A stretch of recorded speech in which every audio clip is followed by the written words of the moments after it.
Hello friends! కథ మొదలుపెట్టే ముందు ఈ కథలోని నీతి చివరి వరకు వినండి. ఒకరోజు అడవిలో ఒక పెద్ద సింహం చెట్టు కింద నిద్రపోతూ ఉండేది. అప్పుడు ఒక చిన్న ఎలుక అక్కడ ఆడుకుంటూ వచ్చి పొరపాటున సింహం మీదికి ఎక్కింది. సింహం ఒక్కసారిగా లేచి కోపంతో ఎలుకను పట్టుకుంది. నన్నే డిస్టర్బ్ చేస్తావా?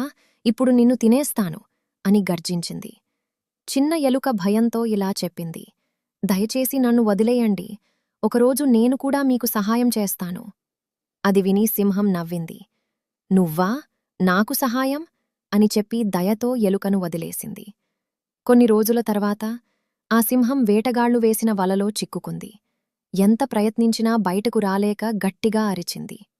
అది విన్న ఎలుక వెంటనే అక్కడికి వచ్చింది. తన చిన్న పళ్లతో వలతాళ్లను కొరికి కొరికి తెంచింది. కొద్దిసేపటికి సింహం బయటపడింది. సింహం ఆశ్చర్యంతో ఎలుకను చూసి ఇలా చెప్పింది, చిన్నవాడివని నిన్ను తక్కువగా చూశాను, కాని నువ్వే నన్ను కాపాడావు. మన జీవితంలో కూడా మనకు చిన్నగా కనిపించేవాళ్లు ఒకరోజు మన జీవితంలో పెద్ద సహాయం చెయ్యొచ్చు. ఎవరినీ చిన్నచూపు చూడకూడదు. చిన్న సహాయం కూడా పెద్ద మార్పు తీసుకురాగలదు.